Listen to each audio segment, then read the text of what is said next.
गुजरात के राजकोट में TRP game zone में घटे अग्निकांड में 27 लोगों की मौत हो गई थी। इस मामले की सघन जांच के लिए गुजरात सरकार द्वारा एसआईटी का गठन किया गया था, जो पिछले कई दिनों से जांच कर रही है। इस मामले एसआईटी के हेड सुभाष त्रिवेदी ने जानकारी दी।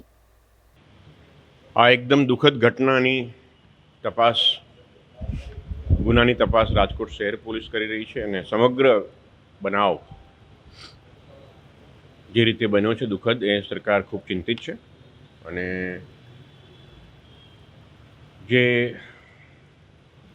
વ્યક્તિઓના મોત થયા છે દુઃખદ જેમના પરિવારે એમના વ્યક્તિઓને ગુમાવ્યા છે એની પૂરી સંવેદના અમારી છે અને એના માટે આ ઘણા વિશાળ ફલક પર વિસ્તરેલી તપાસ છે જેમાં અલગ અલગ એજન્સીઓ સંકળાયેલી છે। એટલા માટે આની તપાસ ખૂબ જ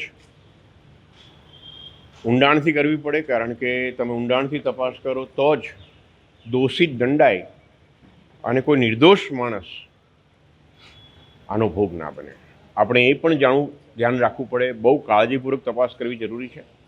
જે લોકો દોષિત હોય એને જ સજા મળે અને નિર્દોષ માણસ સજા ન પામે।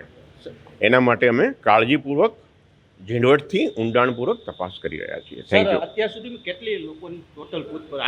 ઘણા બધા લોકોની પૂછપરછ કરવામાં આવી છે, ઘણા દસ્તાવેજો કબજે કરવામાં આવ્યા છે। અલગ અલગ કોર્પોરેશનમાં કેવા પ્રકારની કામગીરી છે, ફાયર વિભાગની કામગીરી કેવા પ્રકારની છે, ફાયર સેફ્ટી એક્ટ 2013-2023 સુધીના જોગવાઈઓનો ફાયર ડિપાર્ટમેન્ટમાં શું અમલ થઈ રહ્યો છે, અન્ય વિભાગ શું કાર્યવાહી કરી રહી છે, જીડીસીઆર અને ગ્રુડામાં શું નિયમો છે, એમાં ક્યાં વાયોલેશન થયું છે, ભવિષ્યમાં નિયમો આપણે શું ધ્યાન રાખવાનું છે, ટાઉન પ્લાનિંગ ડિપાર્ટમેન્ટ દ્વારા શું ભૂલો થઈ છે કે પછી નિષ્કાળજી રાખવામાં આવી છે, અન્ય કોર્પોરેશનમાં પણ આ પ્રકારની ગાઈડલાઈન આપી શકાય અને ભવિષ્યમાં આવા પ્રકારની કોઈ દર્દનાક બનાવ ન બને એના માટે તલસ્પર્શી તપાસ થાય છે અને બિલકુલ ન્યાયી, નિષ્પક્ષ અને તટસ્થ તપાસ થશે જેની હું સંપૂર્ણ ખાતરી આપું છું।